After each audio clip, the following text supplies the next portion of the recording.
Hello everybody, how's it going? All right, this is part 2 of the video I made yesterday about fragrances that I used to wear a lot, but no longer wear as often. Now, let me clarify something because there was a lot of confusion and a lot of hurt in the comment section yesterday. So in case this went over your head, let me reassure you right now that I am not saying that these fragrances are not worth it.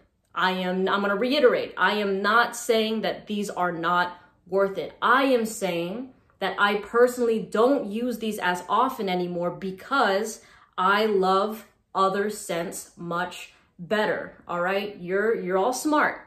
You can make your decision of what you want to try and what you want to wear. I mean, if you want to wear the same thing as me, then just YouTube my favorite fragrance videos at the end of every month and you will see that list. But when I'm making YouTube videos about summer fragrances, clubbing fragrances, then you're gonna see things that fit that profile. Doesn't mean I wear all of those fragrances during those times. No, but I recommend them because I know that they fit that mold a lot. They don't have to be my favorites, but I know the way that they perform, they're mass appealing. And if you like, for example, a boozy sort of scent profile, I am gonna recommend Side Effect. Even though I don't wear Side Effect, I know a lot of people love this, so I'm gonna put it on that list, all right? So please learn to make the separation of things that I wear myself versus things I recommend for certain occasions and situations, all right? So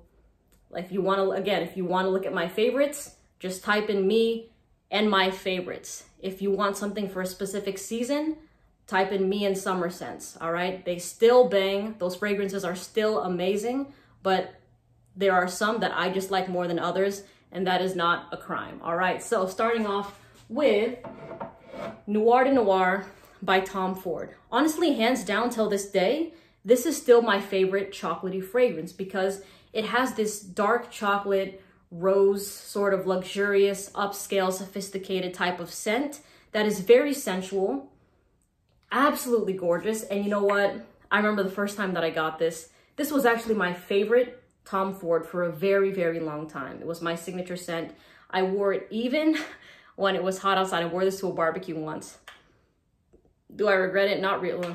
No, I don't regret it. But the thing is, you know, I didn't care what season, what occasion I was wearing this with. I just loved the fragrance a lot, but it did get a bit too cloying. And this is the fragrance that made me realize that I don't like wearing sweet scents when I'm going out to dinner parties, right? Like if I'm gonna go somewhere and have a meal with people, I am not gonna wear a sweet fragrance because I don't wanna smell the sweet scent mixed with the food that I'm gonna be eating. It just kind of gets a bit overwhelming for me and I don't like that. So haven't really worn this one as often, mainly because it's also been summertime, but again, other sweet fragrances that just take the cake for me. And this one still has a special place in my heart. But again, if you like dark chocolate, then look into Noir de Noir. All right, next is Naxos by Xerotoxic. Now this is a fan favorite, and I'm gonna say this again. Not saying these aren't worth it. If you're gonna get irritated with me saying that, I'm sorry, I will, because some people really just weren't getting it, all right? So Naxos is a lovely honey tobacco fragrance.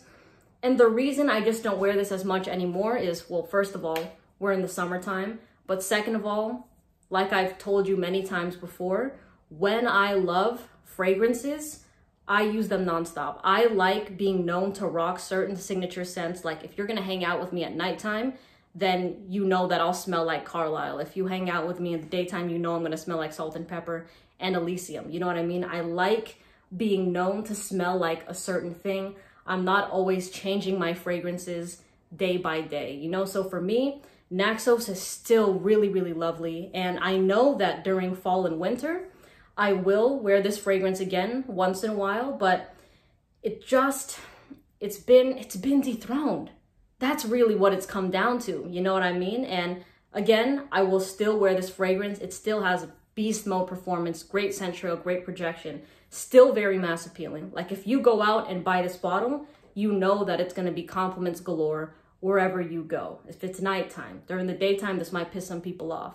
but this will totally do the job and more if you get Naxos. But I do still love this scent. Just haven't worn it that like recently, you know what I'm saying? But again, I'll put the names of the fragrances and discount site links in the description if you want to save yourself some money, or if you want to support the channel. I appreciate that, but please buy where you're comfortable. All right, next is, ooh, there was gonna be two. You know what, I'm gonna say this one because this is the one I wear more often, or I wore more often. Amadeus Homme by MFK. Now, I know I put out a lot of content, and if you haven't seen my video on my opinion about MFK fragrances, it kind of went something like this, where I think MFK is a great brand for beginners, or if you're transitioning from designer scents into niche and you want something that definitely smells high quality, but is very mass appealing, right? So Amadeus Homme will do that. It's gonna smell fantastic. Great dumb reach fragrance for people that don't know what to wear, but you still wanna smell good. You still wanna get those compliments. You still wanna smell clean and fresh. But for me, it's just not scratching that itch for me anymore. And to be honest, that kind of goes for all the MFK fragrances. I definitely had a time where I loved wearing them, but for right now, it's just, they're not really doing it for me. You know, like, again, a great transition house, like, but not really anything that I'm just like, oh shit, I love this. Like, I want to wear this out of everything in my collection. But let me just tell you this, in case you haven't seen my other video where I said that I had people that are not into fragrances come smell my collection. My cousin was actually, well, my cousin's boyfriend was trying to find his new scent, right? And he was telling my cousin, he's like, you have to pick it because I want it to be something that you like.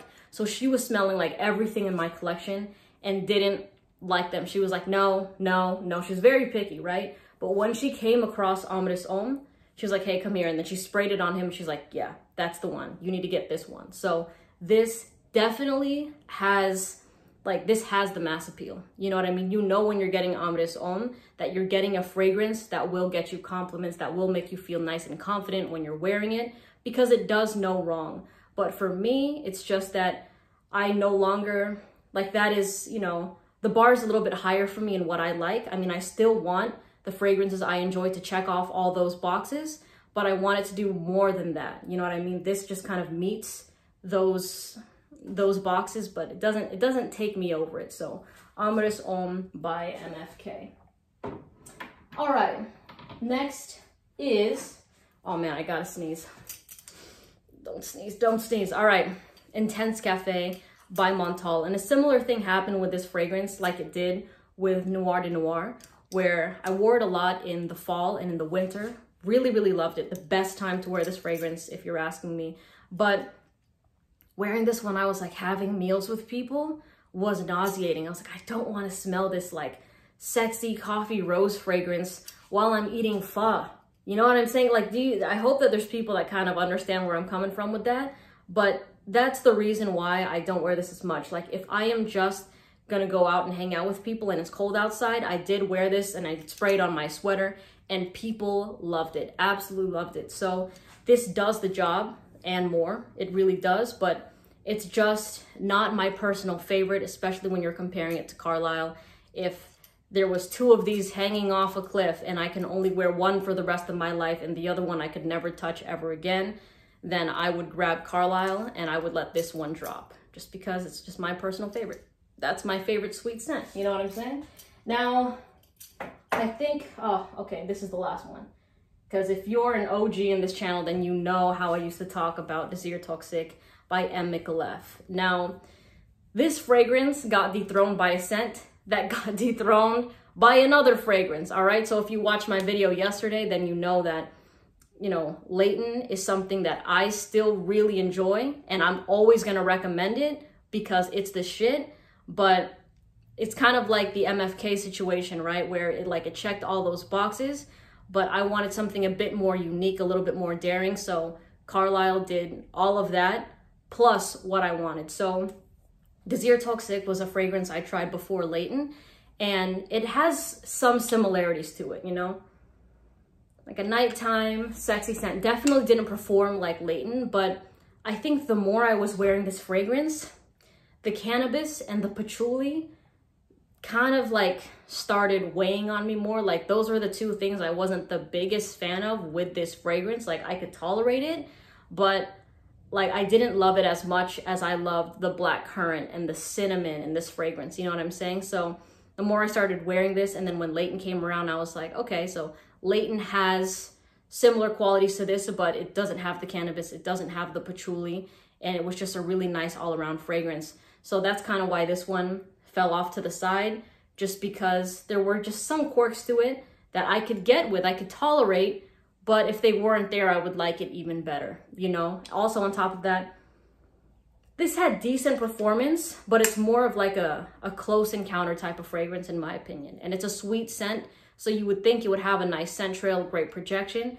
but it has moderate projection. It's much nicer when you're just having, you know, a conversation with somebody and they're getting closer to you, but nothing that is going to dominate the room by any means. All right. Anyways, thank you so much for watching this video. Last time I'm going to reiterate this, but again, not saying these fragrances aren't worth it, just saying that I personally don't wear them as much anymore. If you want to watch the videos of the fragrances that I like to wear, that are my signature scents, then you can check out those videos if you want to, all right? If you wear any of these fragrances, you're solid. I know you smell amazing, okay? Anyways, take care. Names of the fragrances and the discount sites will be in the description. I'll see if I can find some samples as well, and you can take a look at that, but please buy where you're comfortable. Have a good day. See you later. Bye.